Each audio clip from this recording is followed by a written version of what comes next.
And here we are. Welcome, everybody. We're live. Welcome to episode 37. That number always still gets me. Episode 37. We've been doing this 37 episodes, y'all. Welcome to Gunpla Talk. I am one of your co-hosts. My name is Tim, the one and only child of Mecca. And if you're watching this, thank you. As always, I am joined by a plethora of amazing co-hosts and a special guest today. And we're going to go around, introduce everybody to the internet. And we're going to talk about what each one of us is kind of working on.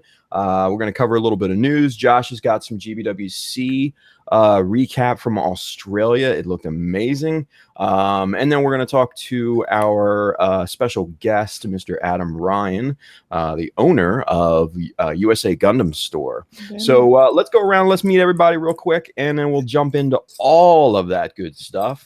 Josh, go ahead and introduce yourself, sir. Hey everybody, I'm Josh Dara. I live in Australia and I build Gundam. I've been doing it for maybe 6 years now. And I'm trying to do projects that don't take me 4 months so I can actually do more. So yeah, that's my goal, is to do shorter time projects. But yeah, that's it.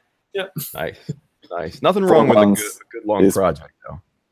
Yeah, well, no, but oh man, I gotta have a break. Oh my gosh. I gotta do this thing where you just buy a kit, prime it and paint it. That sounds lovely. Yeah. Nice. Just leave it in primer. Oh man, yeah. Yeah.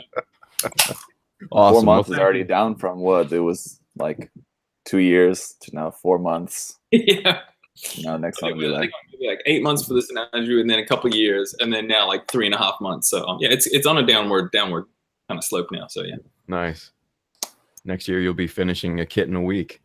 Oh man, yep. Just dip it in a bucket of primer, dip it in a bucket of paint. There you go, buddy. And just like leave the slides in another bucket on top of the water and just dip it in, whatever.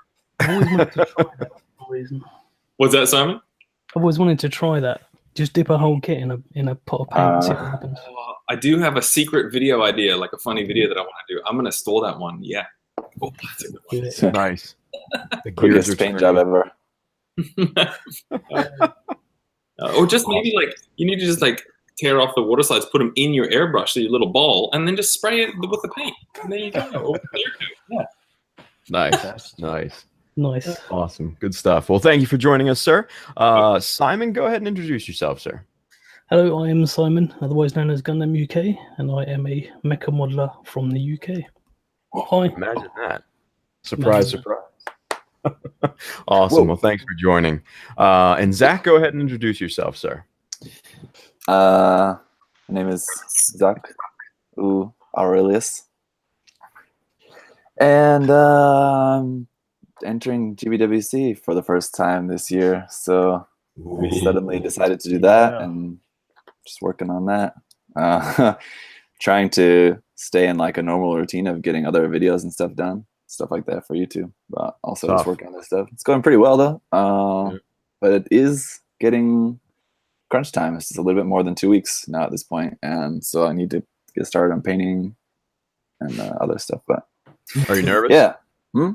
Are you nervous?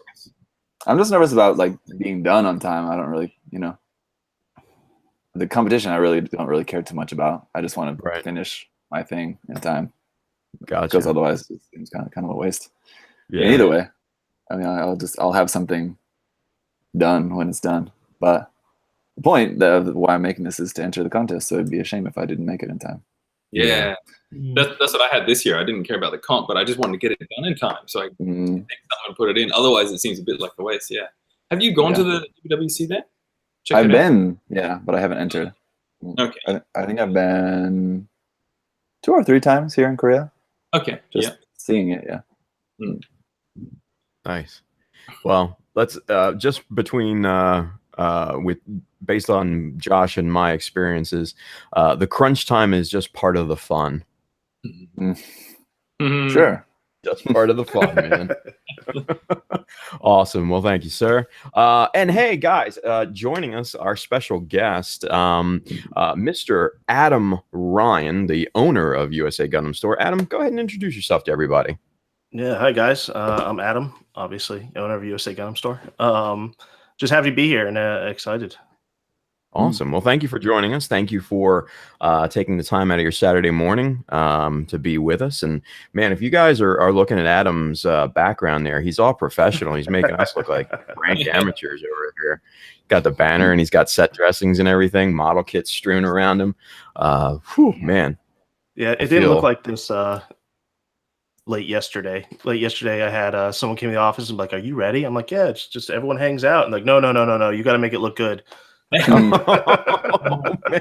So they tore apart the office and set stuff everywhere, and it's just this is how it turned out. Oh man, that's great. That is great.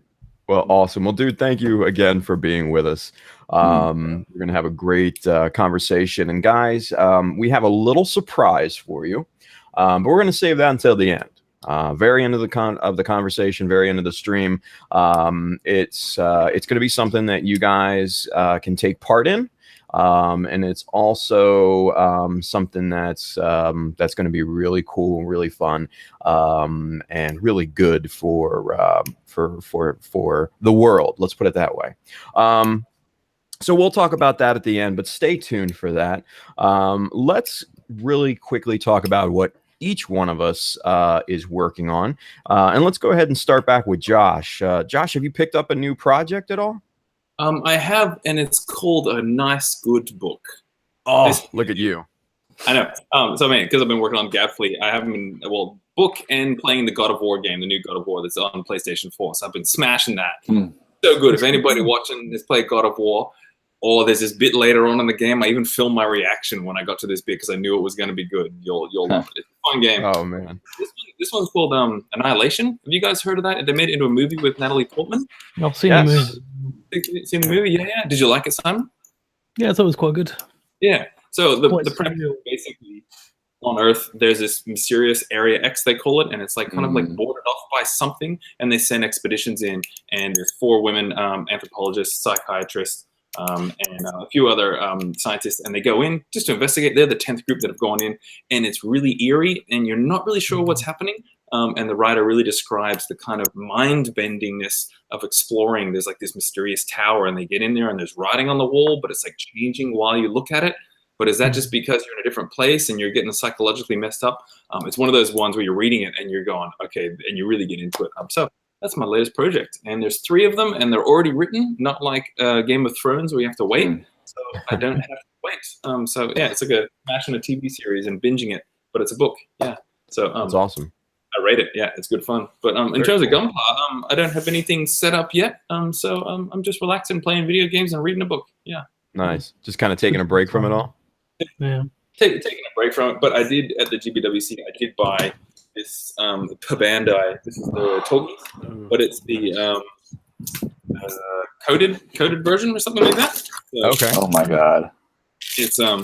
You probably can't see it very well in here, but it looks really nice, and it's got this just nice coating on it. And I never built a Master Grade Torgis before, but they had it on display there, and damn, it looked really good. When it's got the white armor, I guess they must spray it with a silver and then a pearl coat or something, but the edges get all this kind of chrome sort of silver on the edges. So it looks really nice. So I bought that, but I know I'm going to have some trouble with the nubs when I put it together because, of course, it's not undergraded. So that was fun. Yeah. Nice. That's awesome. Yeah, the book that you were reading, I saw that movie. That movie was actually pretty good. It's not for everybody, but it was pretty cool. So, you like to be spun out a little bit, yeah. What's that? You like to be spun out a little bit, yeah. It was definitely not your mainstream kind of. It's pretty dark at the end, doesn't it? Pretty dark. Yes, it does. Yeah. You're not. It gets a little weird. You're not going to be feeling too happy about the world when you finish. You're going to kind of be going, "Am I existing? Is this real? What is happening?" Yeah. It's a good movie. So for everybody out there, go and check that out. So I've been meaning awesome. to watch it. Yeah, it was good. I was surprised by it actually. You guys have a thing like now when you're out and you see somebody with a book, you're like, well, I feel like I'm like, man, good on you for reading. Nobody reads books anymore. This is something that I see. Like I'll see some dude just reading, and it's just some book, and I just want to go, man, good on you. Yeah. Yeah. All my books are audio based. Yeah, same here. audiobook. I'll do all the time. audiobooks all day. Yeah, you're like on the train and you're like, "Excuse me, I'm reading." And you just Oh man, awesome, Yeah, good stuff. This may be a turn to like a very far too serious subject, maybe. But just while we're on the subject, I just thought of this, and I was thinking about this the other day. You know how like you always see like people on TV, like smart guys on TV talking about like people just don't read anymore. Yeah. But at the same time, you think like people these days, like middle class and especially lower middle class people, are working like 2-3 jobs. Like, who has time to read? Like, they're just working all the time, working, taking care of your family. I'm like, me too. So that's why I thought about that. Because I'm like, when do I have time to read? Yeah. Yeah. So why audiobooks are so popular. Yeah. That's while you're in the car and stuff. Yeah. Mm. And you can't like quickly just read a book. Like you can't just dive in for 10 minutes. You got to let your mind settle and absorb it. Otherwise, you're just wasting your time. So yeah. Well, you know, it's funny that we're talking about that because like when I was building the Hummingbird, you know, long days in the workshop, and I would put on the Game of Thrones audiobooks and I just pounded those straight through, all 4 or 5 books that was out at the time, and yeah, I mean it was great, and listened to a bunch of other books too. So yeah, if you don't have time to read, audiobooks are the way to go. Yeah. I still think books cannot be beat in terms of your imagination, coming up with the characters and scenery, and you're doing it subconsciously. You're just reading it, and all of a sudden the world's just kind of being built. What's that movie with Leonardo DiCaprio where the trailer Inception? That's it. How finding it? That's what it's like in your head. Man, it just can't be beat. It's so good. Yeah. Absolutely. Cool. Well, thank you, sir. Appreciate you telling us what kind of you're working on there. Book club episode. Yeah, I know. Josh's book club. We're gonna do it. We have to do a book club episode. We have to do a food episode. Food episode? Yeah, we have to just talk about food. Cool. with Simon Ramsey over here. You just tell us how terrible we are and the F-bomb as much as he does. Yeah. That would be great. Well, they have all those like cooked Gundams. I've seen tons of those. Yeah. Deep fried crispy Gundam. Yeah. Like, every few months they make a revival of all the same photos, like get shared around again. It's like, yeah. You saw that. Yeah, you know, somebody missed it. So Somebody did. All right, so we're getting off topic. How about Simon? Simon, what are you working on, sir? Well, I just finished the F91 Master Grade version 2. Just posted pictures of that. And I've started today working on a Crossbone Vercar, Crossbone X1. Look at that. Cool. Have you built that before? No, first time I've built it. It's nice. I like it so far. And did you? I would have asked you last time. Did you build the original F91? I did, yes. Yeah. Okay, like similar inner frame and stuff. Hey, some parts. Pretty similar. I did find it's got a lot more detail, and I think the proportions are a bit better. Yeah, it's got like a bit more reinforced pegs to it. So I think I snapped the leg peg on the last one. Okay, wasn't good. Yeah. That's what happens when you start out, when you're a newbie to the hobby. That kind of thing happens. Yeah. That's it. Oh man. And the paint job looked great. That 40th anniversary color came out really nice on that. That blue kitten pearl. Yeah, I was really pleased with that. It's I think I went in a bit too heavy first, and then sort of found a good balance when I did the rest of the armor. They had like this kind of light iridescence to it. Yeah, it's subtle, but it's cool. So great job, man. Great job. Anything on the bench coming up next? Well, the crossbone, and I'm trying to finish the harrow for Zach's competition. You still got a lot of time on that. Yes. Nice. Yeah. Well, that's a good segue. Thank you very much, Simon. That F91 looked awesome. So, speaking of Zach, what are you working on? I can probably imagine, but tell us. Yeah. Well, if you've seen the work in progress videos, I've dropped 3, and then the next video that I'll upload maybe tomorrow if I have some time to edit it tonight, maybe or something. It's another work in progress video, so I'm just working on that. And it's kind of in pieces, and not really a whole lot I can show you, but like here's one of the balls, obviously missing the face part, but I can keep it to focus. But anyway, it's adding some parts, adding some bars and tubes and things like that to make it look kind of like spacey and also like kind of Mac K spacey. But aside from that, I've got a couple things that are like almost done. I think last time I showed you guys just a piece of armor of this, but this is all done. And it's got some gloss coat on it. I just need to give it a little bit of weathering and stuff. This is the it's the old 144 scale Kapul. But like the color, is that like a tan or like a green? It's hard for me to tell. It's green. It's light green. It's kind of like, it's pretty close to like the original color of the Kapul. I wish it would just fucking focus. There you go. Now it's too dark. But anyway, there's like a little bit of like a pattern on it. It's hand painted. So there's that. That needs a little bit of more work. And painted up this too. Oh, nice. Oh, yeah, sweet. And this one also, I need to do a little bit more work on this, just paint in a little bit of the details and things. And those 10 lines. Yes, sir. Yeah. Thought that'd be something like kind of unique to do with that. Pretty pleased with how it's come out. It's like the first. I've got a couple of like girl kits, a couple of resin kits that are just like in progress, but this is the first one that's done. Or close to being done, almost done. Well, I guess not. I got another small one, but of this scale anyway, this big. And it was pretty cool. The skin took forever to get the skin tone, and it's still not exactly right, I think. But man, mixing a good skin tone is very hard, I found out. Gosh, yeah. But I was really pleased with how the hair came out. If you guys can see that, it's like purple, and then there's like a little bit of like frosted tips of like fluorescent pink. Yeah, that looks interesting. I don't know if you guys can see that well, but yeah, and that looks really cool. Keep her glossy. Give it a kind of a semi-gloss. Yeah, I don't know. The base kit, like the swimsuit, is high gloss, and then the skin is just like kind of satiny, and might stick with that, I guess, and do that. But I'm not really decided on that for sure yet. Because it could be like the whole thing, or maybe she's like some coconut oil on or something like that, some tanning oil, so she might be kind of semi-gloss.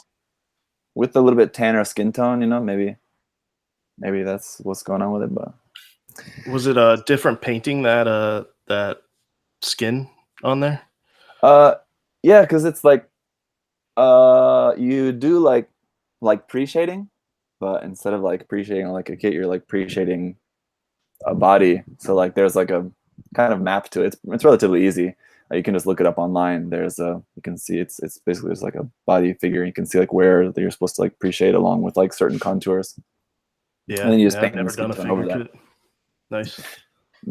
It was a really simple kit to paint up. Really, might get another one in the future, or if they continue the line, if they actually make any more. I don't know if they will, but I'll be interested to see what else they come up with in the future, and I'll look forward to painting that. But yeah, it was a cool kit to paint up. Just that's all on hold. And actually, I also have the Perfect Grade Strike is all painted, but it's all in pieces, so that needs to be worked on too. But that's just all kind of on hold for the time being while I'm doing this GBWC stuff. Very cool. And so after GBWC is done, then I'll have a lot of stuff to just be like working on the final stages of. Yeah. Man, good stuff. Good stuff, man. Yeah. Well, hey, good luck hitting GBWC. I know it's tough, but we know you can do it. Thank you. And this episode is brought to you by the Iowa Archaeological Survey. Oh, our regular sponsor. Yeah. Shout out. Shout out. And Hogarden beer. Man. That's how posters work. You're like, I don't even know where we got this from, but we've had it for like 10 years. And yep. Now, my dad sent this to me like not too long ago, like earlier this year. Does he work for them or something? Or no, he just got it I guess. It just got it somehow and send it to me. No, like my dad especially, and me too, when I was young, like enjoy like looking for fossils and stuff. Oh, cool. Not dinosaurs or anything like quite that serious, but just like other easier to find kind of fossils, things that you can just kind of find without having to actually dig a whole lot. And so I'm assuming he went to some rock show or something where he visited there and got that. Yeah, very. He didn't cool. say. But, Nice. Yeah. Awesome. That's all. Well, good stuff, man. Well, again, man, good luck with GBWC. We hope you hit it. Appreciate you. Absolutely, brother. Absolutely. All right, so let's talk to our special guest. What is Adam? Do you model? What are you working on currently? Let's talk about that. Yeah, so I used to be really dedicated and worked on one kit at a time, but now I'm all over the place. I think I've got 3 master grades I'm working on right now. Snandru Stein, the Gyaradoga. I'm working on a Star Wars kit right now too. So I'm kind of like all over the place. Whenever I want to work on a specific thing, I kind of go towards that. That's awesome. But yeah, I don't know if you guys remember the old USA Gundam blog. On there, I had some of my works and stuff. My photography's horrible though. Really, really bad.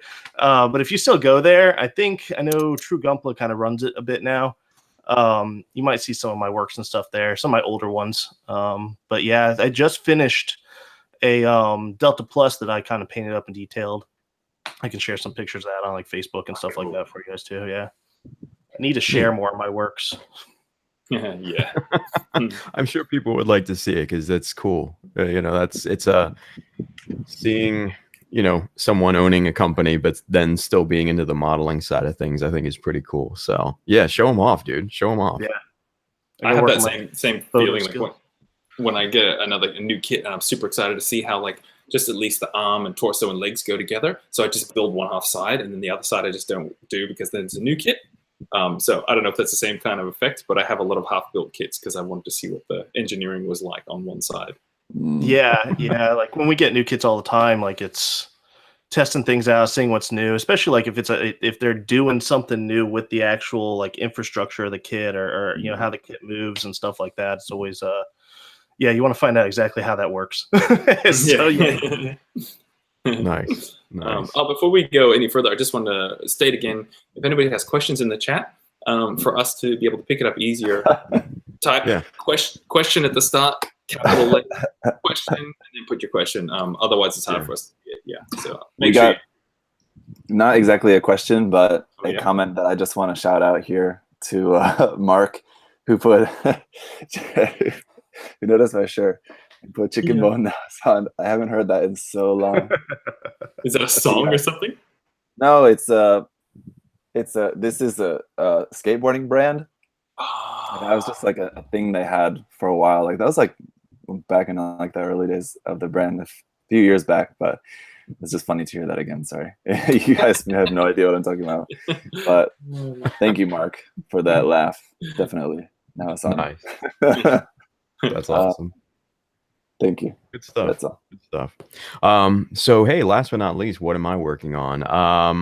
If you guys follow me, I'm working on a couple kits right now.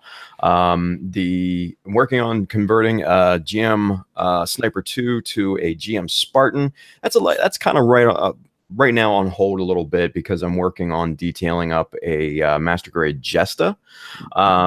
And I think that's coming along pretty good. Started live streaming that, so if you haven't checked that out, check out childofmecha.com for all the links and everything to the different platforms. I simulcast on YouTube, Twitch, and Facebook when I go live, so that's pretty cool. It's been a lot of fun. Simon's been on there, so Simon, thank you for watching and tuning in. That was a lot of fun. Good stuff. But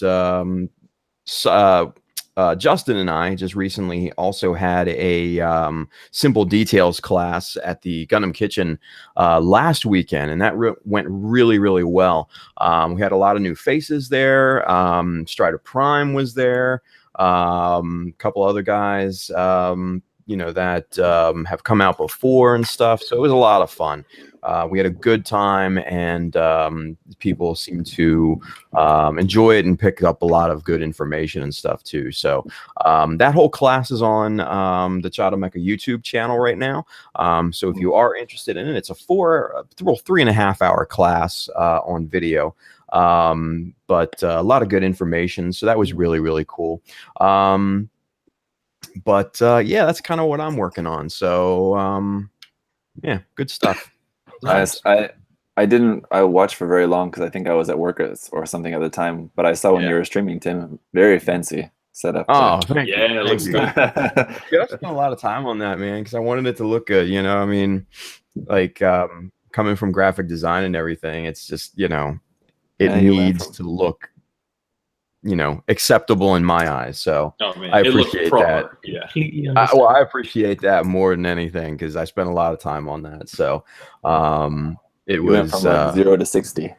Yeah. I do. I mean, you know, I'm a big supporter of the mantra. If you're going to do it right the first time. You know what I mean? So that's the way I try to do things, at least. But we're still working out some bugs. I'm not used to it just yet, but we're getting there. And the last 2 streams have been super late at night.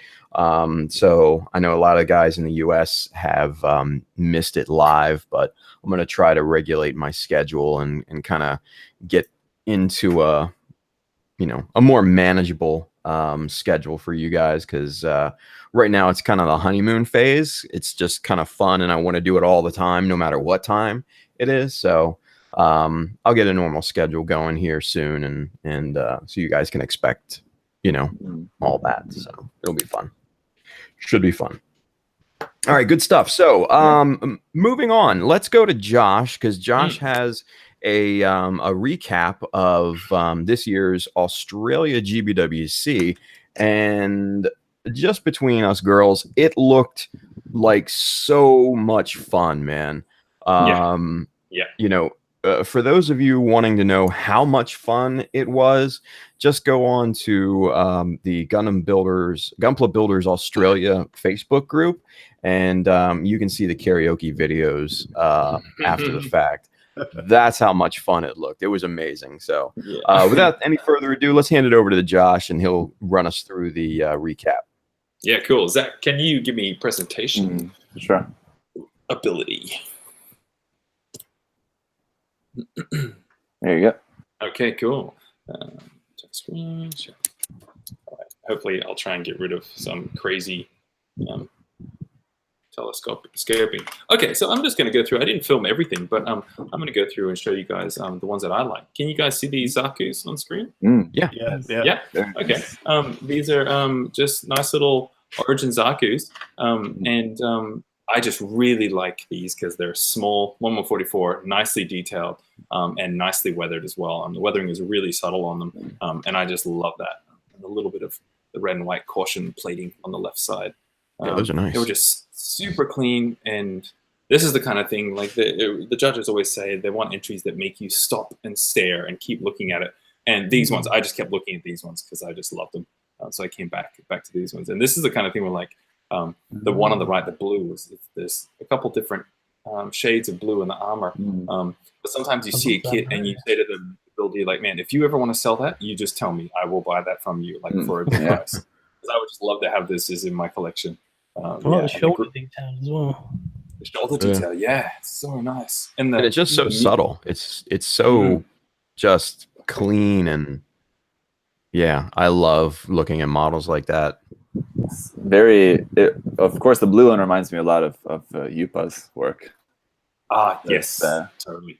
Really nice, bright color, and the Origins kits, he loves those. I like how he's taken the tubing from the RG and used it for the Origin HG there. Yep, totally. Yeah. And the muted greens on the Zaku 2 on the left, it's just really nice. It looks like it's got a tiny bit of yellow in it, or maybe it's just a lot of matte coat. But yeah, just beautiful stuff. 1/144, kids. It's good stuff. Okay. This is me being very excited. I got my local acrylic man to cut me this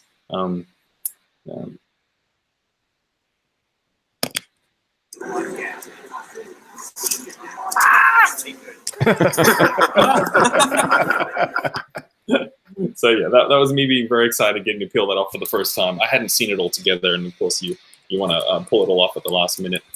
Nice. Yeah, so that was really fun. Here's this one was really cool. I got there. You'll appreciate this one too, Zach. I used to skateboard. Well, I still skateboard, and I got there and I saw this, and I screamed to the guy who made it. I'm like, man, this is awesome! And he's like, yeah, man, I thought I'd just do something fun this year. So that's a mega size. So it's really big. And it's just cool on this little box down the side. So it's really cool when you see people just do some fun entries. Yeah. What's that, Simon? Good. I just that's a nice idea. Yeah, it's cool. And the shield works so well as a skateboard. Yeah. Mm-hmm. Yeah. It does. And we had, I'm just going to kind of go through the videos that I have them. They had the prototypes of the real grade Sazabi there. And Ryan from Hobbyco snapped one of these together, the one on the right, and then on the left was Lincoln's. And they're prototypes, so the pegs, basically no peg actually frictions together. So every part had to be glued together. And so they said it was Lincoln's, like that was the worst thing I've ever had to assemble. It was terrible. But he says, but of course the pegs will be perfect and then it'll be really great. So both of the guys hated doing these kits, but it looks really nice. So that's what matters for us. Yeah. So I'm actually curious actually just manually grind out the pegs to make the pegs be a little bit fatter. I don't know. Just kind of makes you appreciate that, like every time we see sample builds like at shows or like in the magazines and stuff, that they're probably the same thing. Like, but if they're actually posed up really well, how much work that must have been for the sample builder. You're right. Absolutely. You're right. Yeah. And then we've got another. I think do I have the name of the person? Who, I missed the name. Another kind of anime cartoon manga painted style, which just looks cool, especially with that. Yeah, I like this one a lot when I saw the pictures of it. I thought it was a really neat idea. And the little bit of extension of the beam saber kind of trailing off there. Does anybody know what that kanji or katakana is? Zach? Oh. Good. So I guess that's like the gun sound or something. I don't know. Yeah, I guess. Yeah. So it actually doesn't really. Well, I guess he is holding the rifle, so it does sort of match up, I guess. But this is an example of just a nice, concise entry. It's all kind of combined and it's all just balanced well on its own. It's interesting. It's got such a good 3D depth to it. So I really like that one. Okay. Yes, this was a good one. This one I got some. This is by Dane. White Dingo Railway Squadron. So we've got a gun take origin up on the back there. I'm not sure what the other parts are. I think it might actually be part train set. And then at the front, you've got the nice strike head at the front. Yeah. He was cool. He's like, yeah, man, hopefully just some people get some laugh at my entries. So it's really good seeing some humor put into the builds. That is pretty cool. Love that. Is it the white base kind of in the middle there? Yeah. I think so. Yeah, because I think it's white like an SD white base or something. Yeah. And then this was by Nick, and it's like an art gallery setup with the RX like a statue. Cool. It's just a simple little concept, and it's really fun to look at. Yeah. Look at the pictures in the back; those are great. Yeah. Right. Yep. Yeah. You've got like the screaming man, but it looks like a GM. You're right. I didn't even notice. And the RX is like the Mona Lisa. That is awesome. I did not even click on that when I was looking at it. And look at that. Okay, so the Master Gundam is like that portrait of Napoleon. With his horse rearing back, and then oh my god. Okay, so just behind him is that Norman Rockwell. Farmers. The American. Oh my god, I can't. American Gothic. American Gothic. Thank you. Yeah, that might not have been Norman Rockwell. I don't think that was. I think I'm getting my artists mixed up. But that is so. That's cool, right? That's just really cool to see. Yeah, and I don't know what the goof is. I'm not sure when that is. That could be like a Picasso, maybe. Well, I'm thinking like maybe Van Gogh's self-portrait. Yeah, I was gonna say Van Gogh. Yeah. That's what I was talking about. Is the one on the right Napoleon? Picture of Napoleon? Yeah. Such a cool idea. Yeah. It's a great idea. Yeah. And the paint actually looks really nice on it. Yeah, they're great. Yeah. That's brilliant. So that was good. That was good fun. Can you imagine if this like just won everything and like we see like that on like the front cover of Hobby Magazine in the future? Fantastic. GWC 2018 winner. Yeah. Oh man. That'd be great. And this is from my mate Chris. He came, I think, not last year, the year before. He came second place with the Sinanju Stein. He comes from a military background, doing tanks and stuff. And of course, I love the Marasai. And he just did this Marasai in a sort of a dusty, sandy color. And I just really liked it. Yeah. That is Good nice. pigment work. Yeah. The pigment work, yeah. And I said, how'd you get the texture on some of the paint? Like up close, there's like slight different shades. And he goes, I was just testing it out and it didn't work. So I tried rubbing the paint away, and then it rubbed it away in a creative way. So then I left half of the paint on. So that's how you do it. Yeah. You just make a mistake, and then that's how you do your paint. And of course, I offered to buy this one off him. I said, anytime you want to sell that, I will buy the hell out of that one. What have we got here? This was second place in the juniors. This is by Kylan. And it's like a lot going on here. There's like the Ale Strike pack, and it's tricky for me to notice. And then there's actually like a jet in there as well. The cannon on the bottom is from the Cerebi. Yeah. Oh, good one. Yep. And maybe It looks like it's from like a shoot 'em up game or something. like an R-Type or something. Yeah. That's cool. Yeah. Just really cool.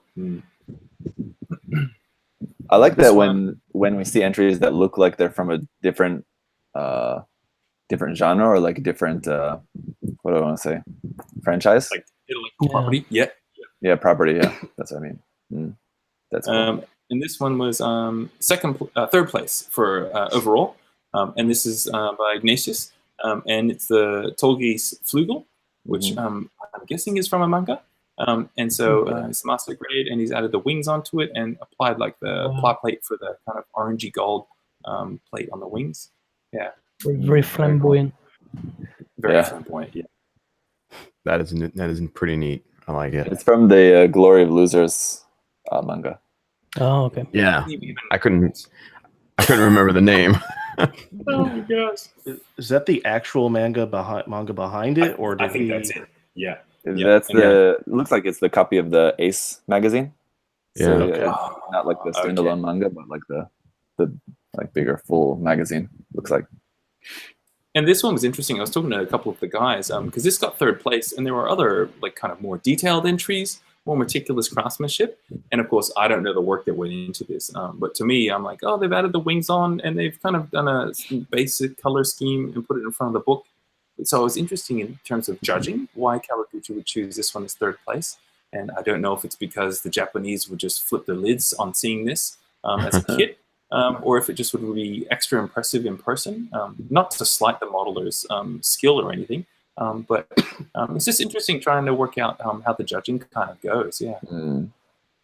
Yeah, it definitely looks like there's been some work on those wings. It looks like they've been separated, and some plate detail has been added, like kind of underneath as a extension to the wings. It looks like right in there. Yeah. No, I think I don't think so, because I think that's just the RG wings are like that. What scale is this? That's the RG, I would assume, unless it's the MG. Then, No, MG. Yeah. Yeah, I thought it was MG. Yeah, I definitely was MG. Then I don't know. Yeah. But it's definitely when you walk by it, you want to look at it. It's impressive with the book behind there. Yeah. I like the Nazca style eagles. The what? Sorry. Like the Nazca style eagles on it. On the wings. Yeah. It's a nice touch. Yeah, I mean that's kind of the symbol from the normal shield, just on the wings. Yeah. Oh, it is too. Of course. Yeah. And this one is Daniel Yadi. And it's a bit harder to see, but he's got the Zaku on the left, and then he's actually made a first-person view of the scope on the bazooka. And it's really good. And the batteries had run out here by the end of the day, but there's the switch on the left, proper switch. You flick it up, turn it on, and he had a black light ring of LEDs in here, and had a rim of like UV reflective paint on the outside, so it looked like it was kind of locked and glowing. And he brought this in, and I went, man, that's just so creative. That's so cool. Mm-hmm. Yeah, that was great. Nice. What's this one? Takumi. Takumi does some really creative entries, and somebody told me that this is actually from I don't know, some manga or some story or side story or something, but just super creative. That is pretty cool. Ricardo will undoubtedly know. Ricardo's there. And Ricardo was the Zagok from. Lincoln was saying, he wasn't a judge, but he was there translating for Kawaguchi, and he said, man, I really like this. He goes, it was totally complete. And he goes, and he's even got the little edges, the old-fashioned edges on the box. And he goes, so it's like attention to detail is really well done, even on the whole entry. Yeah, and I do like those mechanical arms. This is the kind of thing I'd like to try, something just totally random like that. It's they're saying in the chat it's from Igloo. Oh, okay. Yeah. That would make sense. This one's... let me bring it up a little bit. This one's by Benny. Benny's won in the youth category. I think he won twice, trip to Japan. And so this is his. And he got bronze in now he's in the lower adult category. And he did this in 3 days. So that's insane. Yep. So he just must be a master speed man at painting and putting those parts and trees together and doing the resin water. So those are us who's, Wow. So you can either spend a year or 6 months on an entry or 3 days. There you go. Whatever you feel like. And you just will win a trophy. Yeah. I met Benny in 2016. Good kid. Oh, yeah, he's great. Yeah. And this is by Natasha. And she did one last year, and this one's a big step up from that. She was trying some new stuff. So she made all the diorama herself. And I was giving her some scribing tips, and immediately just from her doing some of the scribing practice, she was already gotten way better. Like when you start on the leg and it looks good, and then by the time you get to the shoulders, you're like, wait, I could do those legs even better now. So she's really bumping up her skills, whether in this, putting it together. So those are meant to be little strings of paper cranes that people have kind of assembled and put onto the shrine. And I said, where'd you get the shrine from? Like, where'd you get? And she goes, oh, no, I scratch built that. And I'm like, oh, man, all those tiles. Yeah, and she said the tiles were actually sequins. So they would have been like glittery. And he said, I wanted to keep them glittery, but I couldn't. I had to weather them and stuff. So man, just seeing people, now that I've been there a few years, seeing people's entries kind of skyrocket in terms of their experience and output is really cool. And so now we've got, this is Kieran's, who won last year. Wow. And so Crossbone, I'll go up on Crossbone first. So he's done, I'm not sure the total of the modding. It looks like he's done modding on the front skirts there. And the back skirts, of course, are mega extended and scratch built. And he's peg-legged the left leg. And I don't know how he's done that kind of speckly, flecky blue paint, but it looked really nice. So he started this a long time ago. And the boat, Kieran actually is a woodworker. Where that's where he gets a lot of his meticulous detailing from when he does panel lining. So he made that boat all from scratch wood that he cut and laid it all together. And the Kraken, of course, is all done with putty, and it looked really cool in person. And the kind of the paint that he does on it, it looks like it's kind of squid octopus skin that you can just touch. Yeah, it's really nice. And he said he was working on that like to the second last day or the day before. So, man, he got it done, which is cool. Yeah, it came out cool. And he said, man, doing realistic water is horrible to try and do. So, not envious of that. And I just like this one, just the Master Gundam by Scott. Just a nice, simple dio, and just looked really nice. Yeah. That's cool. Nice cool. So creative, these entries. Yeah, right? And the snow. The snow on the rocks is so well done. That just looks real. Yeah. Yeah. It always amazes me how many new things people come up with every single year. Yeah. Yeah, right. Yeah. And this is Yukon. Yukon is a consistent entrant every year, younger guy. And this is probably his best work that I've seen. It suggested that he just did a ton of modding adding weapons and stuff. Yeah, little tank treads on the back, and he's got the people down there. So man, he's a great guy, and should be really proud of this. Yeah. Cool. And let's see what I've got. Oh, this is my mate Finn. This might be a little bit dark, but Finn's done is this the half cannon? Yeah. Yep, half cannon. And Kawaguchi commented on this and just said it scored very highly just because it was nice and clean, 1144, just the kit itself, and he really liked it.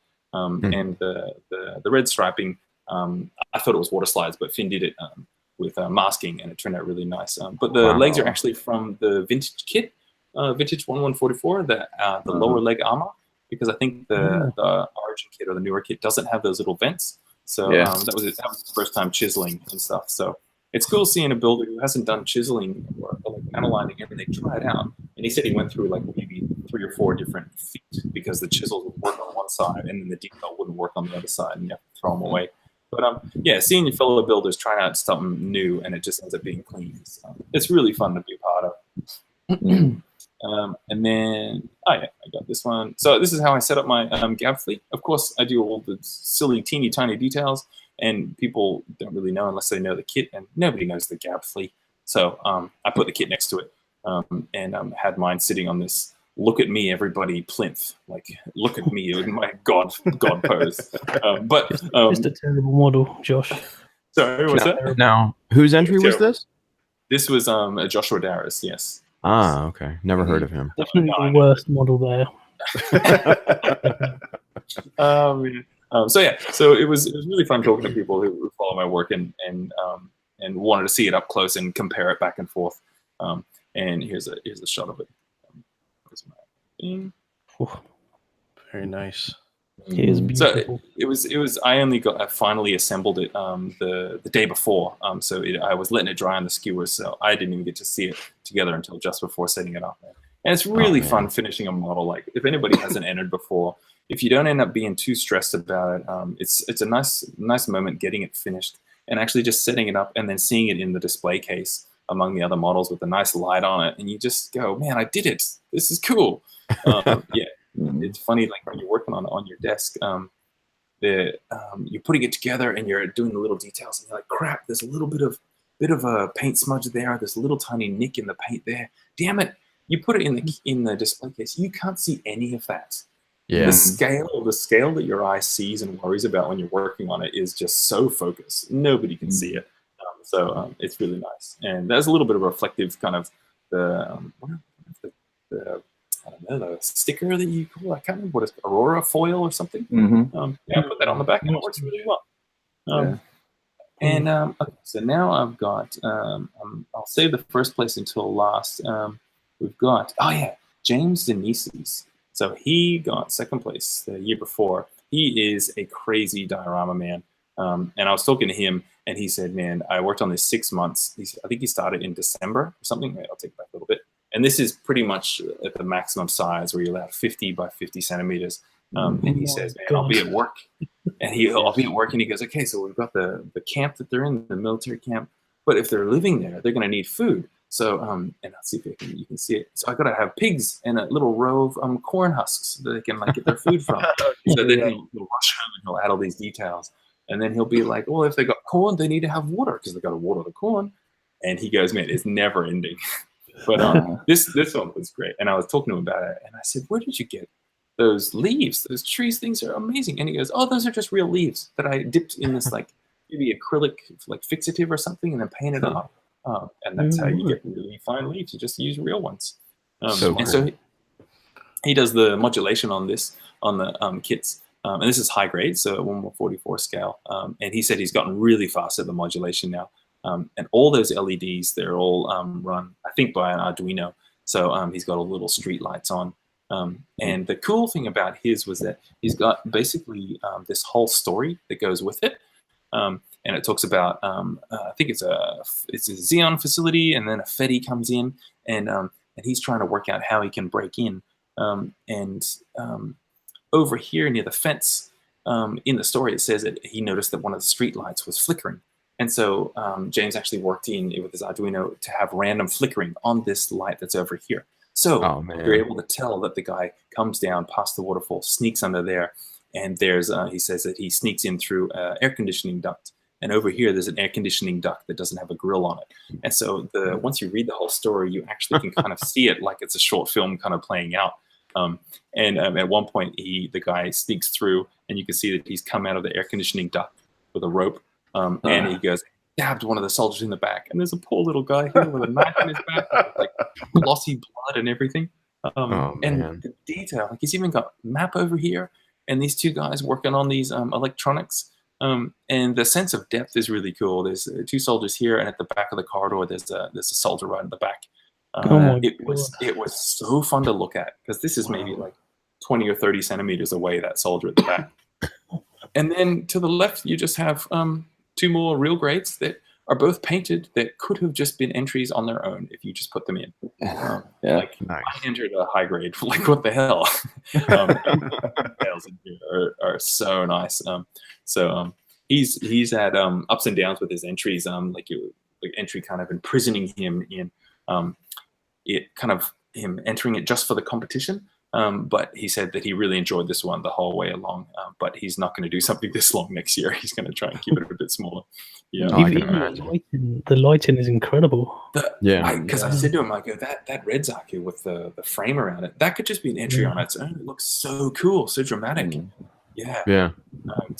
James normally works in high grade, and he's finally snapping a master grade. So feel free to tease him online about that if you see him. Now, James did the Zagok under the waterfall last year, right? That's it. Yeah. So he knows his stuff. But this time there's no kit within resin, which may have been a choice on his part. Because last year it was a bit tricky for him. Nice. Is that him in the chat there? No Zaku. No Zaku boy. I hope I'm reviewing your entry well enough, James. But you can't interrupt, so I can say whatever I want.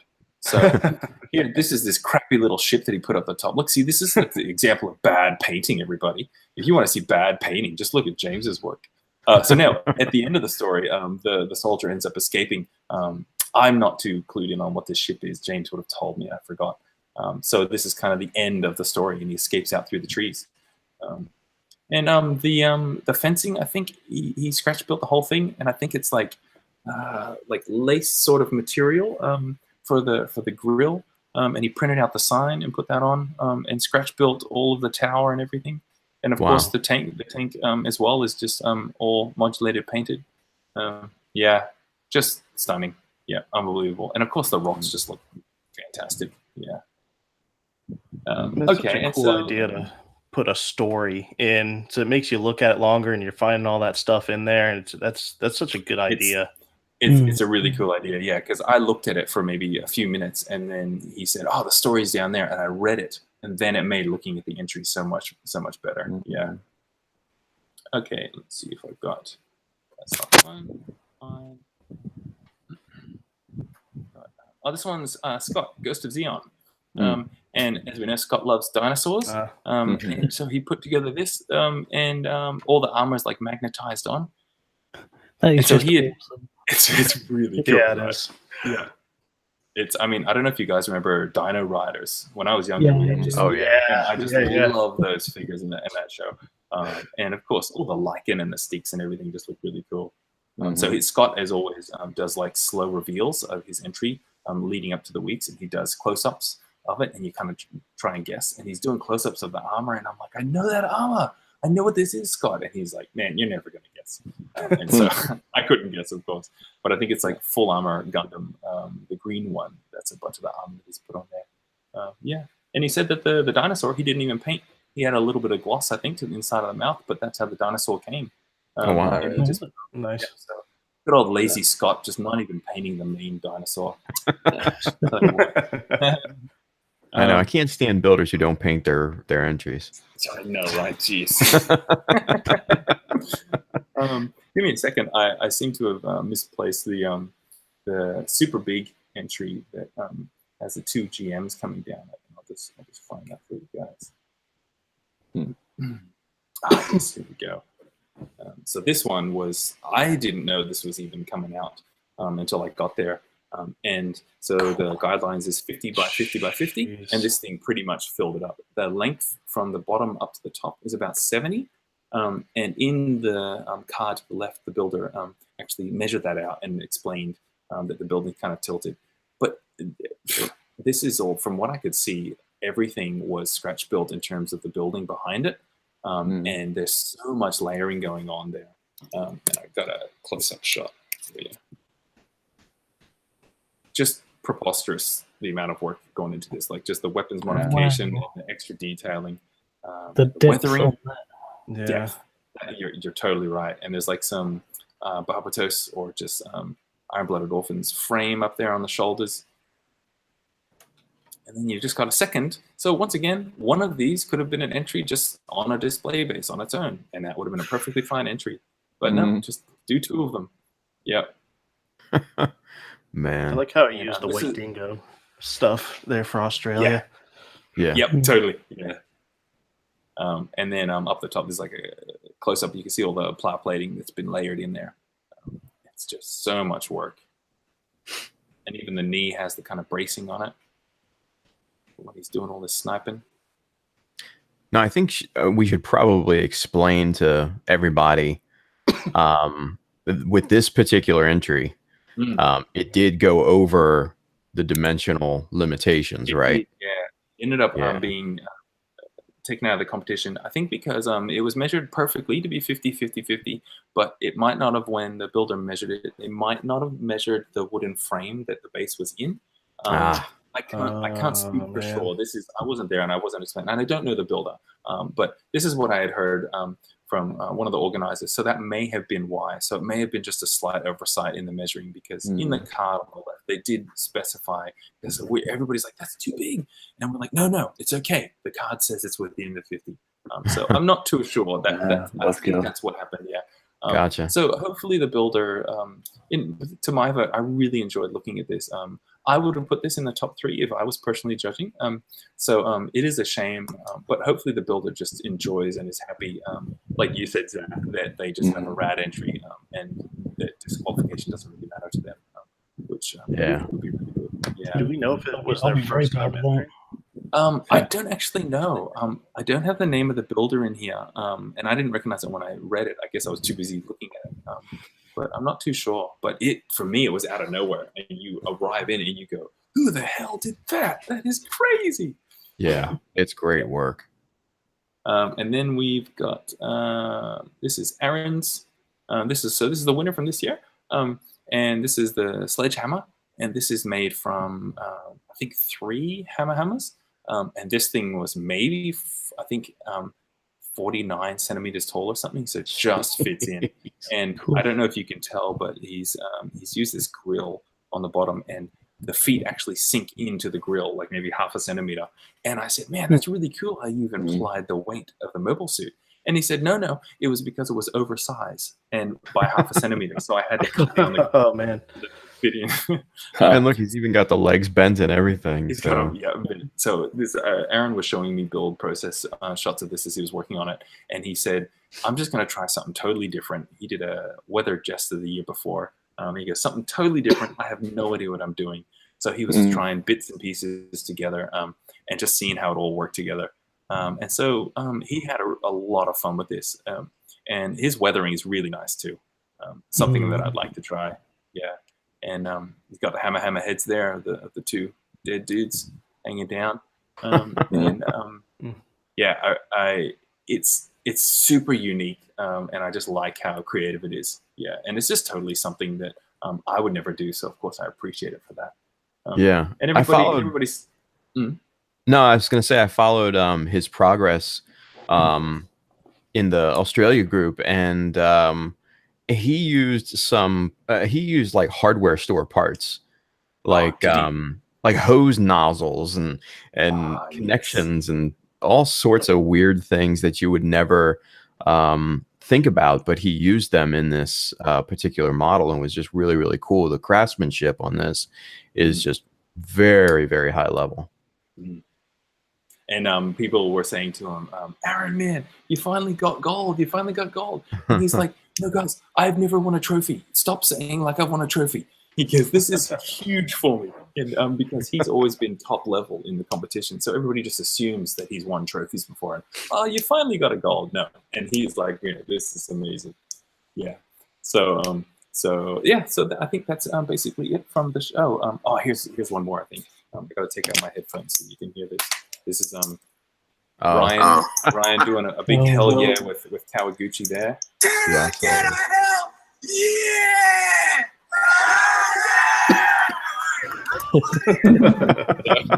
That's the kind of fun we have there. It's really cool. Yeah, I saw that online, and the presentation, the whole presentation video, I think is on the Gunpla Builder Australia's group, and I forget who did that particular video, but it showed Aaron accepting the award and everything, and that was just cool to see, man. I was happy for him. I was proud of him. So it was a long time coming, I know, for that dude. So it was pretty cool. Well deserved. Yeah. So you guys just all need to move to Australia and come to our competition. It's the best one in the world. Yeah, hell yeah. I'd do it in a heartbeat, man, if I could afford it. Actually enter a GBWC. Right. Right. There you go. I'd rather not go to France. Jeez. All right. Good stuff. Well, thank you, Josh. I appreciate the recap of Australia GBWC. Let's send it over to Zach just real quick for some news highlights, and then we'll start talking to Adam about USA Gundam Store. All right, and it should be pretty quick. There was really not a whole lot of news. Really, we just got just a few days ago, or just within the past couple of days here, a few things, but again, really not a whole lot. I'm just going to refer here again to Gundam Kits Collection. We got, this is the a new robot Damashii Phoenix, and there's a lot of new Phoenixes that have been announced. The narrative version. There's the P-Bandai Master Grade versions coming out, and then there's another version of the high grade that's coming out. That's a plated version. They're all coming out anyway. I think most of us aren't really into Robot Damashii, but if you are, at least I think the braids on this one look better because they're like on individual ball joints. So you've got really free articulation on those. But where was it? Here's the high grade. And then there's a master grade version as well. But yeah. So yeah, same kit as the high grade that's already been out, but this one's plated. The master grade, it was a bit pricey too, from what I remember, right? Yeah, it's like 140, something like that. Oh wow, I thought it was less. But damn, it's actually more. Jeez. Yeah. I think it was list price around 140. I'm really looking forward to the HG Shinanju. This is not really new. I mean, we've known about this for a while, but it's like new images of anyway. It looks really cool. It just keeps looking better and better. Yeah. I saw, that was also on Twitter. Someone shared a photo of, it shows like a 3 images of like the Shinanju and then the Shinanju Stein and then the narrative version. So you could see like all the little differences between each of them. Obviously between the Stein and the regular Shinanju, there's a lot of differences, but even just the regular one and this one, I really like how they've incorporated like the Shinanju's beam rifle and the Stein's beam rifle together. I didn't even notice that. Yeah, you got the bazooka attachment on there. That's pretty cool. It's just like it's got the long barrel tip and like the handle, this bit of the Shinanju's, and then like the main body section is like of the Stein. Yeah, they did the same type of thing to the shield too, because the regular Shinanju shield is forked at the bottom, but that's just kind of like a straight, kind of almost knife point at the bottom. That's pretty neat too. Of course, yeah. So looking forward to that one a lot. This is like the exact same image that we already had of this kit of the narrative Gundam, but it's just like a higher res image of it than what we saw before. And I don't know, this is looking pretty slapped together. I don't know. I have a feeling this is going to be comparable to the Tristan, in that it's not going to be that great of a kit, but especially with this big mobile armor thing, you'll at least have a lot of like scrap like kit bash material. Yeah. I mean, I know this is supposed to like take place after the events of Unicorn, is like connected to Unicorn in a way, but I don't really like the fact that those fuel tanks on the back are just exactly like taken from the Unicorn. Yeah, I just wish they would have changed it a little bit at least. I don't know. It's a very small thing. Other robot Damashii things. There's this metal robot Damashii Knight Gundam, full armor Knight Gundam. Yeah. It was cool to play with that in what was that? Oh, what was that game? It's like one of the few Gundam games in like the past 10 years. Warriors, right? Or something else. No, not that. Dynasty Warriors Gundam. Was it Dynasty Warriors? Yeah. And yeah, these are P Bandai kits. RG, Gabby Hazard Zaku. This is a high mobility type Zaku, and rolled out color version of the Heavy Gundam. I just recently snapped up that kit, and it is super nice.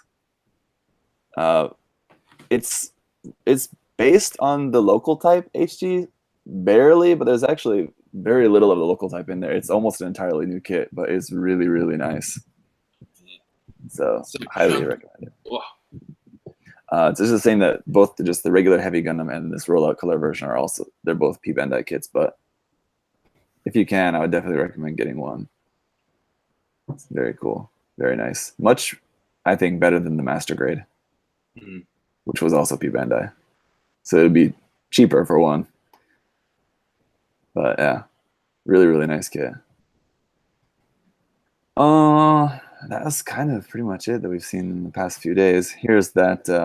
Oh, of course, there's the high resolution Stray Red frame. Yeah. Anyway, this is just the Master Grade Phoenix narrative. Yeah, nub marks. Nub marks. Yeah. To hell. Yep. I don't know how they didn't design that kit.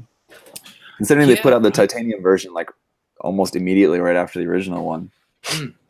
Like, even if they didn't know that they were going to be doing other plated versions later on, they at least knew that they're going to be doing the titanium version. Yeah. I don't know. But yeah, this is kind of, I guess, maybe like the most interesting thing, because we very rarely get high resolution models, right? So.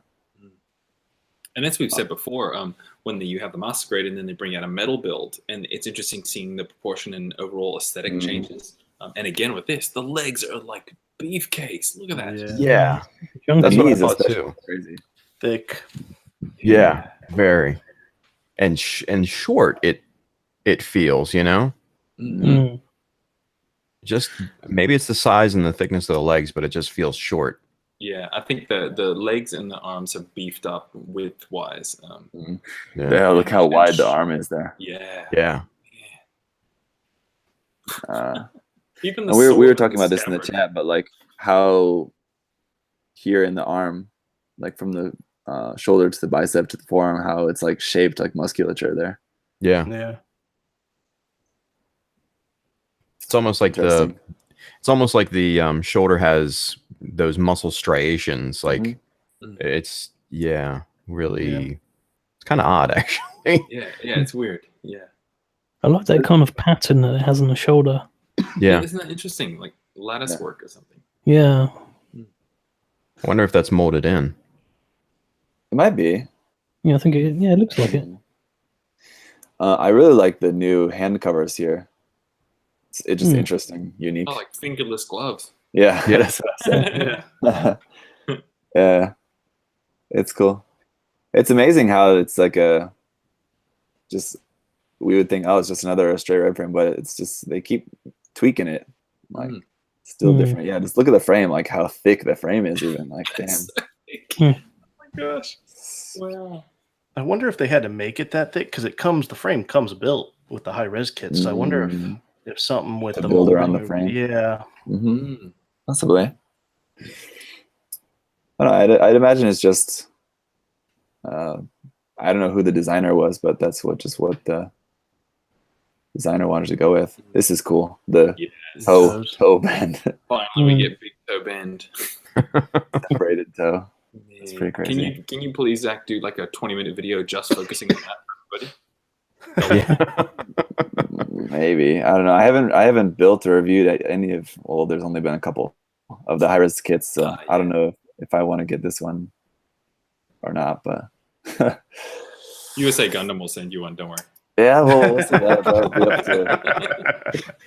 That'll be up to Adam and me to discuss about that. But I don't know. There's a lot of the design that I think looks cool. Some parts not so much. But I think at some point it'll be worth to at least review one of the kits online just so I can see what they're like. The wing, man. The wing looks really cool. Yeah, that does keep growing on me. So I don't know. I am kind of tempted, but anyway, this is pretty unique. And with it being all metallic, I would imagine they're going to design it so it's undergated. I would assume that shouldn't be an issue. But that'll be something to see. Yeah. I assume how we're seeing this is going to be realistic to how it's going to actually be molded with like metallic and like high gloss white. Yeah, so I don't know. It's interesting for sure. Gosh, look at him. One thing that we haven't seen is any photos. I think we haven't seen any photos of the shield or beam rifle. Oh, yeah. I wonder if it's not going to be including those, which is kind of disappointing because actually for me, I prefer the red frame without the sword. I prefer just with the shield and beam rifle. But. Well, Bandai had to save money because they have the articulating toe. That cost a lot of research and development. That's it. That's where all the money went. Scratch the rifle. We need a bending toe. Yep. Advancements in Gunpla. Bracto. You watch. They're going to have articulating toes in every single model in the future. Yep. And the blinking eyes next. Yeah, right. Man, oh man. I can't wait for all of the comments. I haven't seen much of this yet, but I can't wait for people to start calling out like, oh, they're going to make the Sengoku Astray. It's going to be a P Bandai kit. Or they're going to make the blue frame or gold frame of the P Bandai kit. Like people guessing which Astray variants are going to be P Bandai versions of this. Nice. What else we got? That is pretty much it. This is not anything new, the Gym Interceptor, but it was announced to be just a standard release, not a P Bandai. So there's that. Very basic in terms of the accessories. Just that little beam spray gun and I think a beam saber, and that is pretty much it. So I don't know about these Origin GM kits. They just don't really seem to match the detail of the other Origin kits, in my opinion. They look really true to like old style MSV, which is cool if you're into that. But yeah, the other Origin kits do not. They definitely look more modernized. So I don't know, but for people who don't like P Bandai, that's good news. There was this thing which is just god awful looking. Oh my gosh, this P Bandai version of the Big Nogina. Oh yeah. Oh no! What? The face is just like, God, what is with that? How can it look so bad? It's like they kept going, what else can we? It's not bad enough. Let's add more. It looks like Galvatron. Yeah, it does look like Galvatron. Yeah. It does. It's horrific. I mean, does it have a smile or a smirk or something? Is that what I saw? It's got like a vent. Look at this photo. Oh man. Oh my gosh. It's got the cheesy 80 star there's a Photoshop effect they've added here to the star flares. Yeah. This too. Jeez. And people like after this was announced, I got like 60 comments of people saying, oh, it's too bad you could have used this for your build, GBWC build instead of the balls. Yeah, I guess so. Yeah, it's just but it's cool that they're branching out with the versions of the Haropla. I can remember this. Ricardo says they're all stickers on that Venga. Yeah. Oh yeah. All that the gold trim. Filigree and all, yeah. Like the P Bandai versions of like the Dom and the Zaku.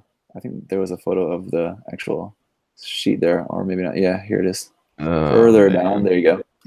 Stickers, not water slides. Oh man! How are they gonna not Everybody make loves that water stickers, slides? come on. Like, what the fuck? Yeah, because the water slides for the OVA Senanju were beautifully metallic. Damn! Wow. That's just embarrassing. Just everybody likes stickers, man. Yeah. Okay. Anyway. You can't tell me you don't like stickers. I love stickers. Secretly.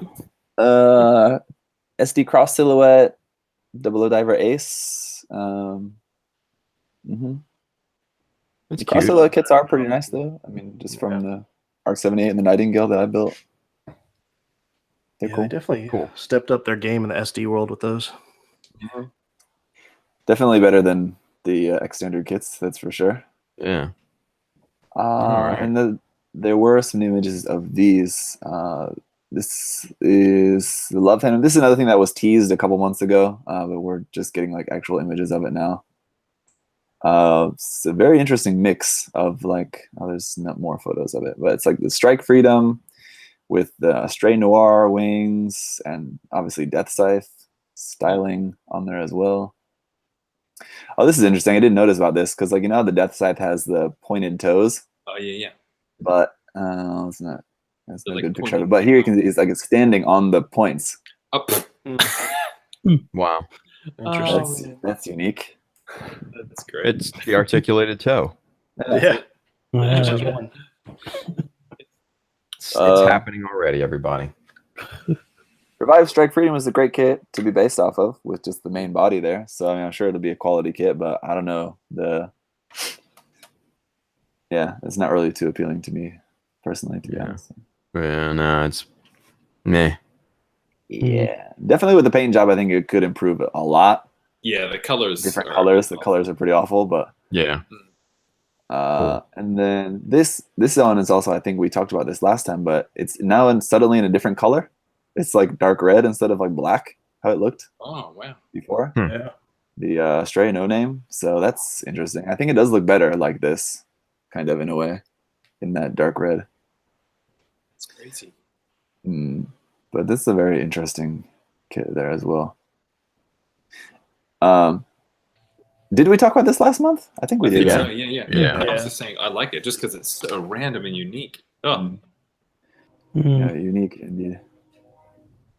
That would Clint be cool. Eastwood's personal Gundam. Right. That's what we were talking about. That's pretty much it. There was the HG 00 Sky is just another kind of like the new protagonist suits, which looks pretty interesting. There's again aspects of that I like and dislike. But these are not really good proper photos to really see that, but it's also kind of interesting. And there's the version of that's in like brighter colors with like the big effect parts on it. And these are other new kits. The Jagan Ass Blaster and this one. Okay. Here. This one? What? Why is it what? Why is this figure as standard and not HG? What? Is that right? What? I don't know. That's weird. Here is it. No? What? No, okay. No. I think it's a typo. Yeah.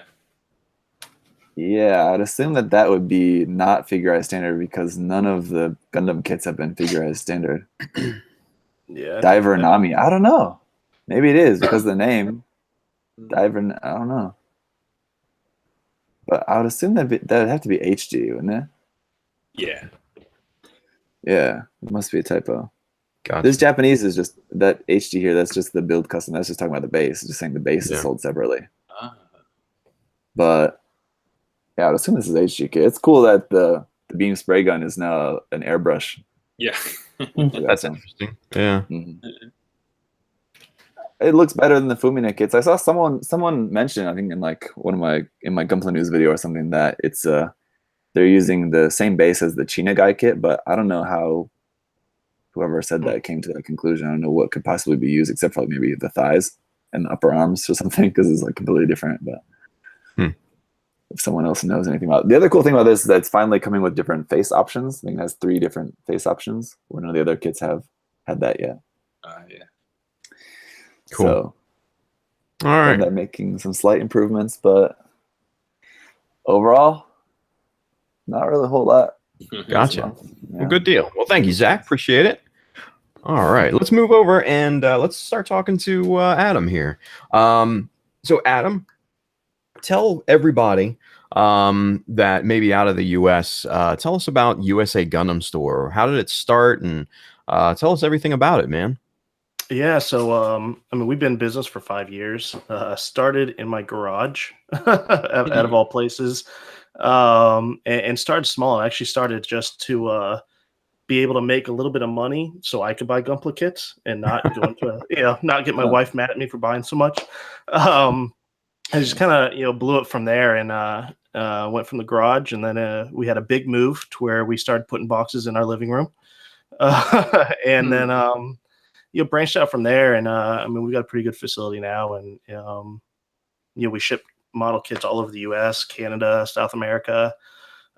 We've shipped stuff to Australia before, so it's we're here to kind of help grow that hobby and keep moving forward with it. Yeah, that's awesome. So you started out in your garage, like all great businesses do. Very Apple. Reminds me of Apple, how they started and everything. So 5 years, kind of what was the growth process and in all of that? How did everything go from starting in the garage to where you are now? I mean, being one of the largest retailers in the US, if not the largest. Yeah. So actually the first purchase we made were those little photo etch parts. Okay. And started an eBay store, and we were just on eBay for 2 years, and slowly branched out. I think the next purchase was like Mr. Super Clear Spray. Just looking for things that people are buying all the time, that people need all the time. And then just incorporate high grade kits, master grade kits, and growing from there. It just kind of, like I said, it just kind of exploded. Just with eBay alone being a good marketplace. 2 years into it, we set up our own website. Started doing marketing stuff like on Facebook and Google AdWords and things. The whole idea and the reason why we started it is also just to not be so exorbitantly priced. There's so many retailers out there that charge super high prices, and be able to bring the hobby to everybody, which is a huge thing. Someone, instead of just being able to only buy one kit, now you can buy 2 kits. You can buy a kit to share with your friend, things like that. And then 3 years ago, we moved into a smaller facility than what we're in now. And then last November, early November, we moved into a 6,000 square foot building that we are in right now. And we're outgrowing it now. We're kind of looking for another building to move into. It is. And it's, it just kind of contributes to how the hobby is growing itself. So many more people are getting into it. And one big turning point, I think, for the U.S. is when, I don't know if people outside the U.S. know, but Barnes & Noble started carrying Gunpla kits. And it brought Gunpla more into like a mainstream store, retail store. It's a bookstore in the U.S. that's, pretty much in every state. When they started carrying it, it kind of took off a lot then. Nice.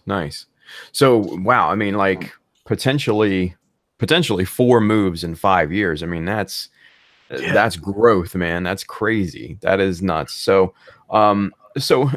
what I always really like to have retailers on is to kind of give us somewhat of an insight into their world, because I mean, most of us are buyers. We're not necessarily sellers, so we don't know the challenges of being a retailer. So for those of everybody out there watching, what's kind of one thing that you would want people to know as a retailer that we just would ever think about? What would be something like that?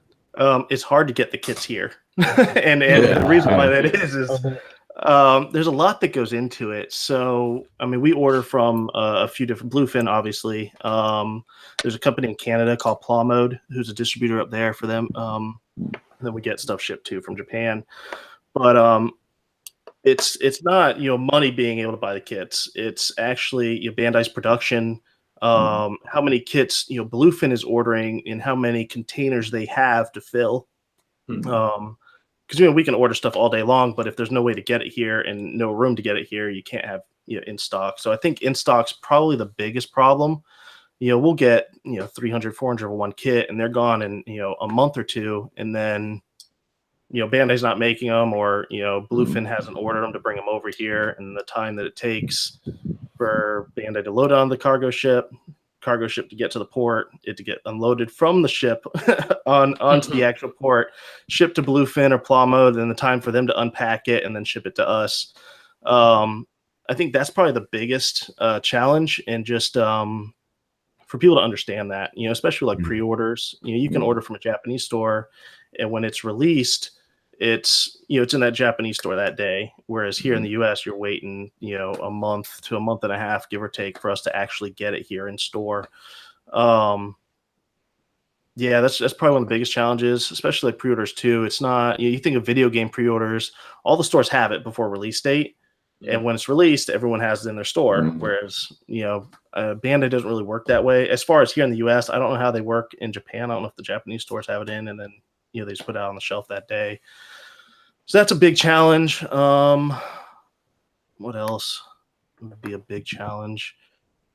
Just consumer awareness. Knowing that we do the best that we can to help in every situation. Things are going to happen with shipping.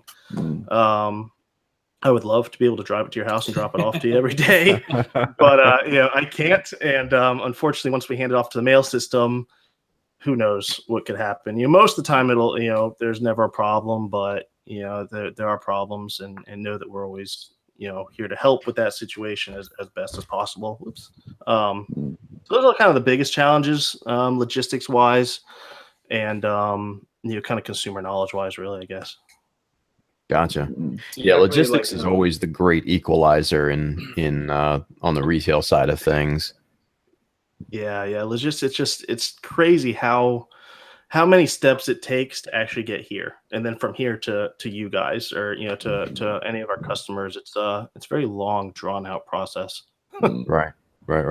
Do you have any? I guess I was going to ask what you love most about having owning and managing your own business, this kind of business, or have there been any crazy surprises since you've had it going that you can mention? Yeah, I mean, first off, I love it. It's probably the best job I've ever had. It's so much fun. I mean, I work in a toy store, model store. And we joke around. We run around the warehouse and we shoot Nerf at each other some days. But it's really, I love. It's a hobby that I've always loved, grown up on. Probably like most American people, we got into it in Gundam Wing on Toonami, and just been building from then, and growing up. Probably the biggest surprise is the amount that the hobby has grown here in the US. I think it's probably the biggest surprise. As far as like running a business surprise wise, is just all the cool people I've been able to meet through it. Just for instance, being on here, I remember watching you guys way back when. I'm like, oh man, those guys are so cool. And then to be, and to be invited on, I mean, that was a pretty cool surprise. So I mean, things happen every day, whether it's good surprise or bad surprise.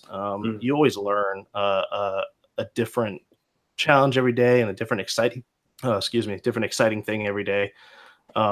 But just sharing the love with the hobby, going to conventions, meeting tons of people there. Conventions are so much fun because it's more face to face than with your customers, whereas here it's more of like an email. So it's just fun. It's really an amazing, cool job, and I really appreciate everyone that shops with us to keep it going. That's awesome. That's awesome. I'm so jealous. Yeah. It's fun slinging Gunpla all over the U.S. and other countries. It's definitely a blast. It's cool to know that. I actually didn't know that you ship.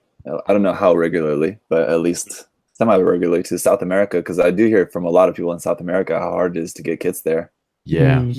I probably ship stuff every day. Brazil, Argentina. Argentina's a big. They're getting really big into Gunpla. And if you have any people that are asking you, an easy way is they can set up a forwarding company in Florida, and we'll just ship it right to Miami. And it's actually cheaper than if they were to get it shipped from us to them, and it's actually to them quicker too. So forwarding companies are huge for international people that can't get really Gunpla regularly or easily available in their countries. I have heard about that. I think maybe a lot of you guys maybe know Enrico. He shares a lot on Facebook. I think he's talked about that in like some posts before. Has he ordered? I mean, do you know if he ordered his? I can look. I know who he is. I don't know if he's ordered from us regularly. I've heard about that situation from him. Yeah. It sounds. And I think isn't, and correct me if I'm wrong, I think Enrico and a couple of the other guys are in Uruguay. And maybe. Where is that? Javier. Javier. Yeah. And from what the brief interactions that I've had with those guys is that, and I don't know if this is fact or not, but from what they've told me is that Uruguay has some really strict import guidelines, especially for online business. So it's really cool to see that they can start to get it a little bit easier in that sense. It's something like I think I was talking to him, and he said like you're only allowed, even for personal, like 2 deliveries a year or 3 maximum. And so they try and load up the box as much as you can. And I'm like, wait, what are you talking about? And he goes, yeah, no, that's it, like 2. So because I said, I want to send you like just one of my art prints, because he sent me a Logic just off his own Steam. And he's like, don't send it, please don't send it, because that'll use up one of my delivery things. And I'm like, what the hell? And I complain about maybe a delivery being a few days late here, but man, at least I can get whatever I want as many times as I want. Yeah. It's interesting. Different countries' import laws, and it just, some countries are just insane what they require and what they want, and the amount of fees they add on to packages. 20% here. Yes, Simon, I was about to throw to you. 20%. That's just crazy. I don't know. That's and Simon, I know we've talked about this in the past. You guys, man, it's that's got to be tough. This is what I can't buy from places like USA Gundam Store. Man, oh man, that's tough. So, what kind of conventions are you starting to go to? Because I know you were at the one down in Orlando, obviously. That's probably your probably home convention, I would say. But I think you've started to branch out into other conventions and stuff too, right? Yeah. So I mean, we've done MegaCon, I think, the last 3 or 4 years. So yeah, that's our home one. But gonna try to do SuperCon here in Florida, Tampa Bay, MegaCon. They asked us to come there, so we'll be doing that one. AFO is in Orlando, and May Expo there. Really looking to do DragonCon in Atlanta.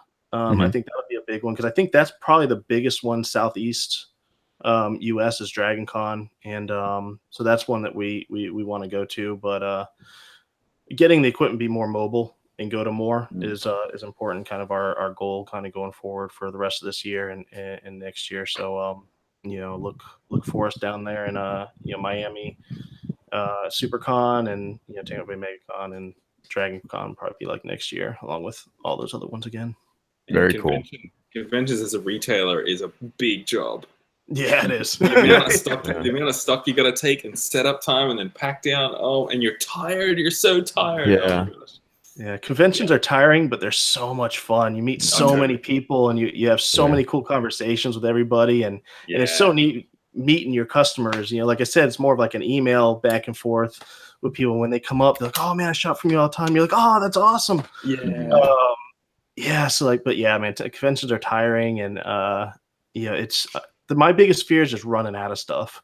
It's that's why I don't like going the far out of Florida, because if worst case scenario, I can always drive back here. It'll be 2 or 3 hours, pick up more stuff, and drive it back. Whereas if I'm go to San Diego Comic-Con and I run out, and I'm like, oh geez, I'm done. Oh man, yeah, I can imagine.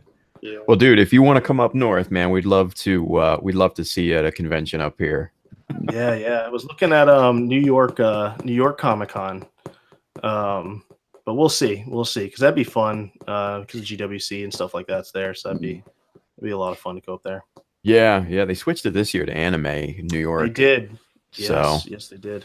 I like New York Comic Con. I thought it was really cool, but I don't know. Maybe I'll head to Anime New York next year or something like that. So we'll see. But a good question from the chat from our friend Gunpla Paul. He wanted to know about P Bandai and the challenges of getting that as a U.S. retailer, and if there's any chance of getting them a little bit easier. Can you talk us through that? Yeah, so that's probably one of the most challenging things for us to get here in the U.S. You have to have someone over there that will buy it for you, and then what's interesting is P Bandai over there in Japan, they'll only ship to a case per address.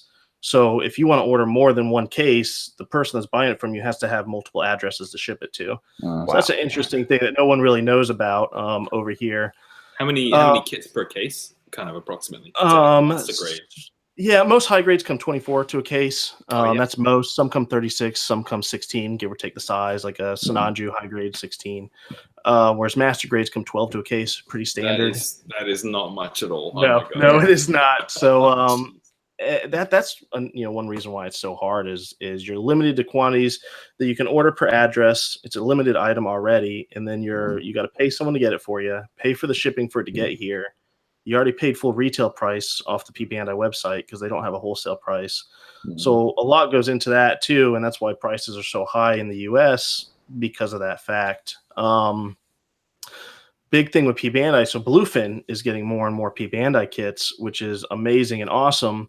And it goes to show how much the US Gunpla community and buying has increased, and Bandai's noticing that. And they're noticing that there is a market here for it. I believe in September, I heard rumors that they were going to update their P Bandai site. I don't know if that's 100% true. I would think that'd be really cool if they did. Yeah. But I don't know. It was just a rumor, so I'm not 100% sure if that's true or not. But yeah, buy American, buy from your local hobby stores. I'd rather you buy from any of my competitors than buy from a Japanese-based store because that'll count as a U.S. sale, and that U.S. sale, goes directly to Bandai, and it shows that the U.S. market is increasing. Versus if you buy it from a Japanese store and get it, imported here, that's a Japanese sale, and I don't think people really realize that either. Right. But that would help us get more P Bandais and easier to get them. Yeah, definitely. Man, and then that's seems to be like always the biggest headache is that it's just getting the kit. And now knowing that, it's one case per address, I think that shines a ton of light onto the challenges of getting it over here in the US. So man, I did not know that. And I feel that I'm pretty tapped into the goings on, and I'm sure if I didn't know it, I'm sure a lot of other people out there didn't know it either. So man, that's an awesome insight to have now. Yeah, it's I guess it just helps them kind of control the limited, so a bunch of retailers just buying up a whole bunch over there. Right. But yeah, I think the guy that we order from or helps us get them, he uses every family member's address. Just in order for us to get as many as we possibly can to help at least bring them here to the US, it's somewhat of a decent price. Gotcha. It's inflated obviously just because of logistics reasons, but yeah. Sure. Yeah. Wow. Crazy stuff. So let's talk about you, man, real quick. What kind of now you said you've been building models and you kind of got in when Toonami was showing Gundam Wing and everything like that. But have you always worked on just Gundam models? Were there any other hobbies that you kind of had growing up as a kid or anything? Yeah, so I was a big tennis player. Was actually ranked in the world at one time. Wow. Nowhere high, 100 and something thousand in the world. Second from the ball. Yeah. Pretty much, so nowhere near, but I had pro points and stuff like that. But it's funny because I'd get out of middle school, I believe, 8th grade or maybe. And I would go and play tennis after school, and I'd come home and I would miss Gundam Wing on Toonami, and they always reran it at like midnight at nighttime on Cartoon Network. and I had my VHS tape, and I was always pop it in and make sure it would record. I'd set my alarm, wake up, and hit record, and then go back to sleep so I could watch it the next day. But yeah, I mean, it's I've had little other hobbies here and there. Nothing as big as Gunpla and Gundam. I mean, it's that's always kind of been my passion ever since watching Gundam Wing. Like, oh my gosh, giant robots! They fly and shoot. It's awesome. Yep. But yeah, so I mean, that's pretty much how I got into it. When did you start building? What age were you? Oh, geez. When they had the level kits, I forget when that was. Was that like level 1, level 2, and they had the commercial around that? Yeah, somewhere around there. Later. I think it was like 2002, 2003. Yeah, because Gundam Wing started showing in '99, and then that's when that's when we still had Bandai USA, which is no more. At least for Gundam model kits and stuff. But yeah, I think it was around then. But yeah, I still actually have a few of the leveled kits in my backlog that I bought back then. Yep. Yeah, I remember getting it at Toys R Us, and then Toys R Us was the downfall of Gunpla in the US. I don't know if any of you guys know about that or not. But yeah, I remember buying my first kit from there and building it, and then I got another one, and then they all disappeared. How old were you when this was? Yeah. Oh, geez, 99. What am I? I'm 32 now. I think I was what? That's like almost 20 years ago. Yeah. So what, like 12, 13? Yeah. Somewhere around there. Yeah. I came to Gunpla late, so I'm jealous of you guys that got to do it when you were a teenager, man. That would have been so rad. Damn. Well, there's a good period there where I didn't build anything at all, like a few years, just because there's nothing here in the US. And then I found some like toys one time at Toys R Us. They're like action figures or something. I don't remember what those were. And I remember the red frame being one. And they started airing Seed on in the US here. And then that's when the model kits started showing back up. We had a hobby town here, and I got some kits from there. I'd go every other weekend and get a kit and just kind of, straight build it. And then probably about 5 or 6 years ago, I started actually doing more to them, painting them, and scribing my own pan lines, detailing them, and every kit I do, I try to do something a little different. But it's been a fun 20-year process through the US. Yeah. Did you say did you have a break from building, or have you just kind of been steadily building aside from when you couldn't buy? So since then. Yeah, building since then. Since they came back, since Gundam Seed, which I don't know, you guys might know the dates better than me. So was that maybe 10, 15? Where they just had their 15-year, right? Yeah, I think it was like 03, 04, if I'm not mistaken. I'm sure somebody in the chat on. Yeah, but ever since then you were able to get kits, at hobby towns and mom and pop hobby shops. So pretty regularly building.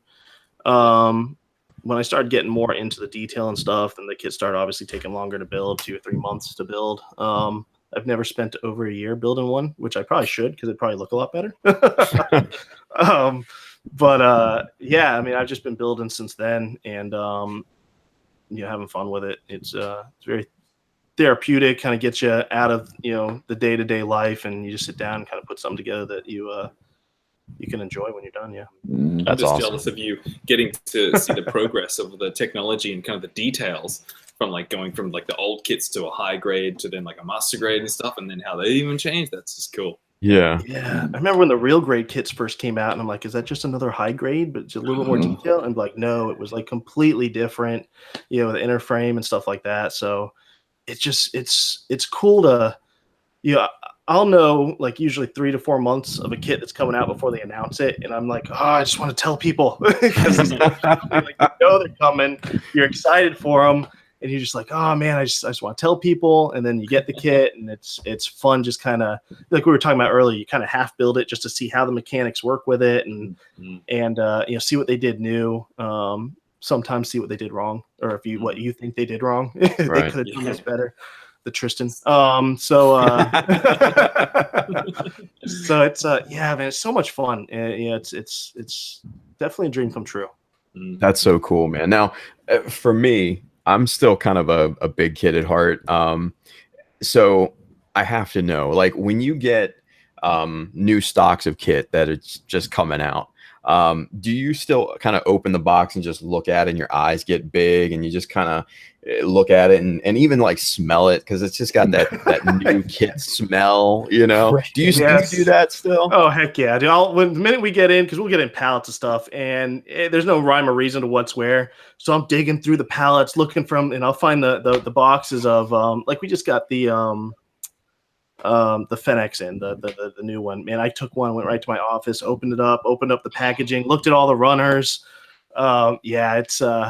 It reminds me what Build Divers kind of had at the beginning of their episode. It had them when he was opening it all up and he was all star-eyed and stuff. Yep.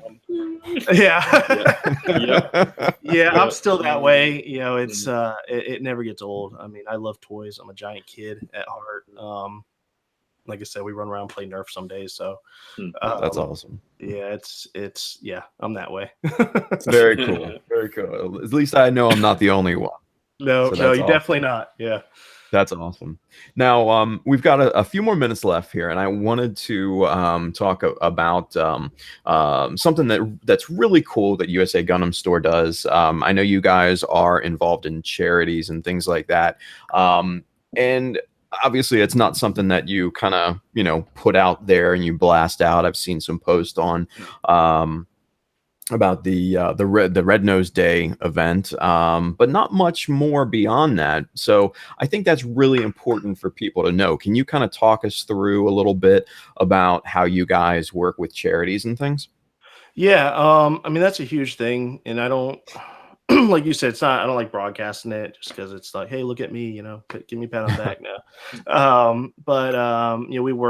We did stuff for the Red Nose Day, help children out there. We had a dunk tank, which was really cool, and we'll keep doing that every year to raise money for that and awareness for that. National Alopecia Foundation is a huge one. My daughter has alopecia, so that's a pretty big one, to my family and to her. We worked with other kind of local things, smaller little charities. We've donated kits to stuff. We helped a kid go to Future Problem Solvers. Oh, nice. He actually went to the the world event in Wisconsin a few months ago and competed there, which was really cool thing to help make happen. One cool thing too, schools. So a lot of art teachers have been emailing us within the last like 2 or 3 months to send, asked if we send kits and stuff, and they're having their kids for an art class build Gunpla kits, which is which is really, really cool. We've had like five teachers all over the country in different states just kind of send us emails like, hey, do you guys donate kits to this? I'm like, heck yeah, we can donate kits to that. That's awesome, dude. Yeah. So there's a lot of little things here and there that I always like helping out with and giving back because you guys give so much to us. It's important to give back to other causes and stuff. That is so cool. All right, so I'm gonna say this to all the teachers out there. If you are watching right now, don't bombard Adam because he's probably got limited supply. But hey, share the joy of at very least scale modeling with your students. It's an amazing hobby. It's damn cool too. I don't care what anybody says. We ain't playing with toys. We're building art here, people. So that's just so awesome to hear, man. That is so cool. I love it. Well, we wanted to talk about charity for a specific reason. We mentioned a little bit earlier something cool that we're doing here. So we're going to do a fundraising contest. And what we're going to be doing is we're going to raise some money for the National Alopecia Foundation. And everyone who donates is going to be entered into a contest. It's basically a giveaway. All you have to do is donate. And you can donate as much or as little as you would like. The more you give, obviously, the more that we're going to be thankful. But there's no pressure to give more at this point. Any little bit helps. So we are going to start a GoFundMe drive, and at the end of the run, we're going to give a kit away. And right now, we are going to be giving this kit away. Yes. For those of you sitting at home, this is the perfect grade red frame Astray. One lucky winner, and you can be from anywhere in the world. It doesn't matter. This is a worldwide giveaway. You can be anywhere in the world. If you are the lucky winner, you will win this very kit right here. The one I am holding, you will win this. So we're going to run this for a little while, probably a good 2 months, to give everybody a chance to give them an opportunity to donate, and also to kind of get it out there and get the awareness up too. So we'll be putting out more information, and if you guys would be amazing enough to share that with your friends or in groups or on YouTube or your other social medias and get the word out there so that we can get some as many donations as possible to this amazing charity, we would absolutely be in your debt. So it's going to be a fun competition. We're going to talk about it a little bit more next month on next month's show. And then on the show following that, we'll end it, and we'll hopefully be able to announce winners. We may not be able to do it on the show, but we may be able to do it quickly after. So get ready, guys. This is coming to a Gunpla Talk Facebook page near you. So should be a lot of fun. Awesome. So, Adam, anything else that you would want everybody to know about USA Gundam Store? Anything that we haven't talked about? Anything that you can think of? Even the most trivial thing. What would you want people to know? I put a question there in the chat. If you want. Oh, you put a question. Oh, sorry, it's at the bottom of the other text. I didn't see it. Yeah, it's at the bottom of there. It's related to, I think, what you're going for here. Just what are your future goals? Future goals? Future goals, yeah. Let's talk about future goals. What do you have in the future for us? We're growing an anime figure store right now. So that's kind of future goals for the company, USA Otaku Store. As far as Gunpla, just growing, being able to get more and more kits. So, we never run out of stock. We get probably emails every day. When you getting this back in? When you getting this back in? So that's a huge thing, just trying to stay in stock of everything.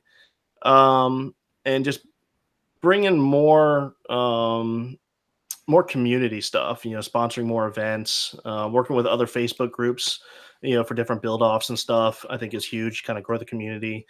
That's kind of the future for us, really. Get a bigger building. That's what we need. A bigger building. There you go. Very cool.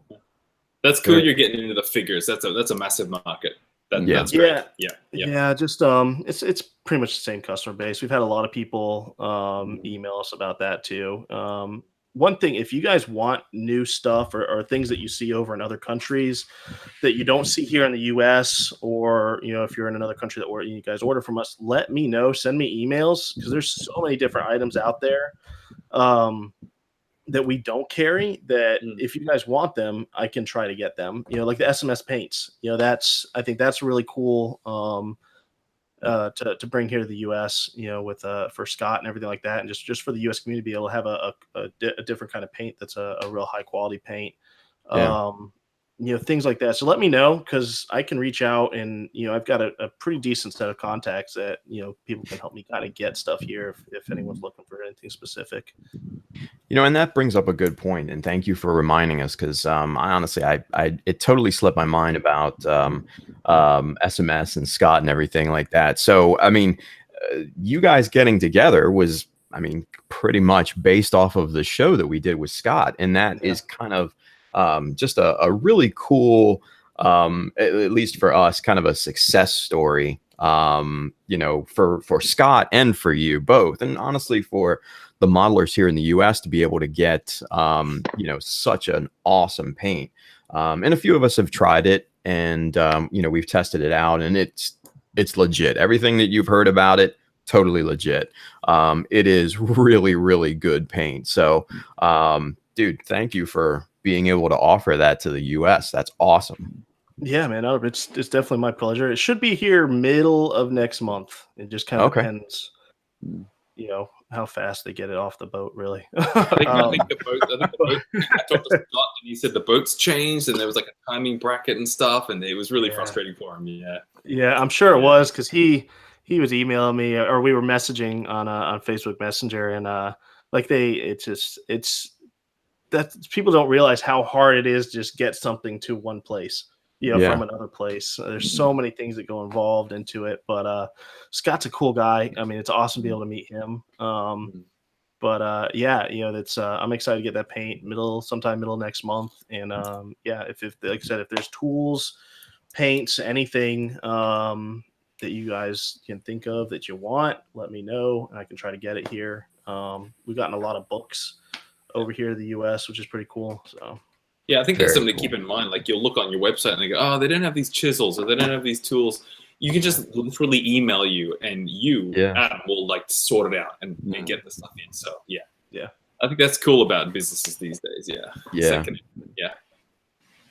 It's so personal now with the connections. It's so cool to see. So cool to see. Well, Adam, dude, you're absolutely one of the true success stories in our hobby. So, man, congratulations on all of your success, your future success. And dude, thank you so much for being on the show.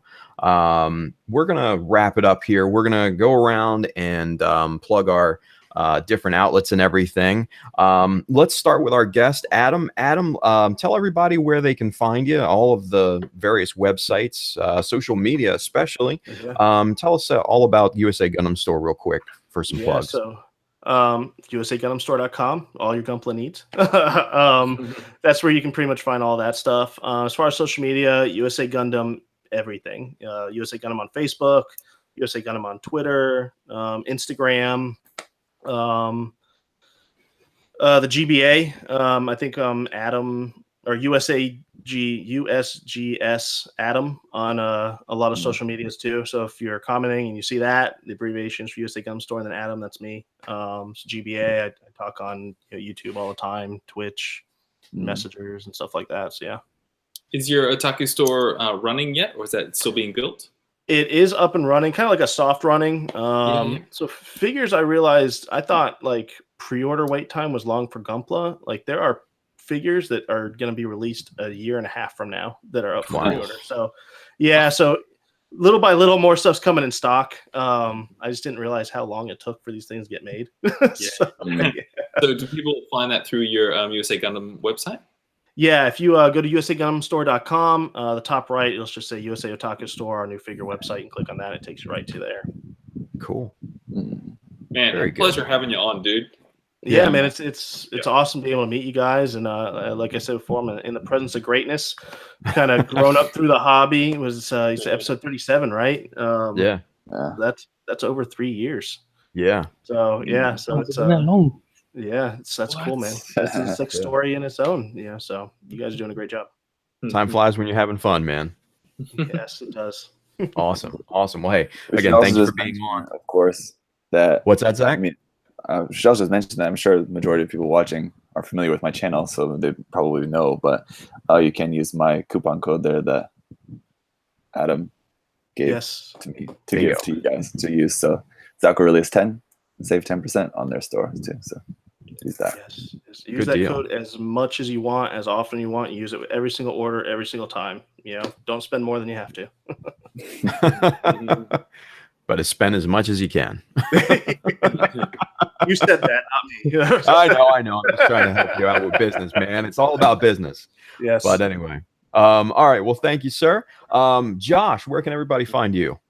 Josh Rodera on Instagram, Facebook, Twitter, and all that. And feel free to message me. I like chatting to people in DMs, ask me questions, and just chat about the hobby. that's it. And you can, Cool. I sell my Gundam artwork and a PDF of my Zeta Gundam work in progress book. It's like 300 pages. It's ridiculous. On joshuadera.com. You can pay whatever you want for the book. Yeah, so say hi anytime. Awesome. And watch out for Josh's book club coming at the end of the month as well. Yes. I'll be doing a live stream read later tonight. Nice. Awesome. Well, thank you, sir, for joining us as well. Simon, where can everybody find you? You can find me here on YouTube as Gundam UK, on Instagram and Facebook, and through my website, gundamuk.com. Very good. Always a good follow. And Zach, obviously we're on your channel, so everybody can find you there, but where else can people find you? Right here. And the kind of main other ones is just Instagram and my Facebook page. Both. I try to separate all my kind of posting stuff. Facebook is just kind of for like anything, whatever, random stuff. Instagram is where I'll usually post photos of like right away as soon as I build a kit or as soon as I review a kit. So if you want to know what's coming up next, just follow my Instagram channel because stuff pops up there before it comes onto YouTube.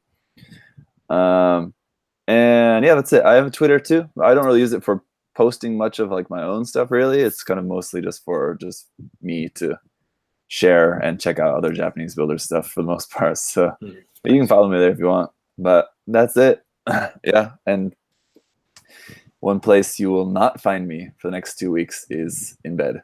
So the long nights of the time crunch. Yeah. More than usual. Well, as much as I can take. I don't know. I'm even before now, I'm already like on as little sleep as possible pretty much every night. But the next 2 weeks, I'm like really trying to get this done.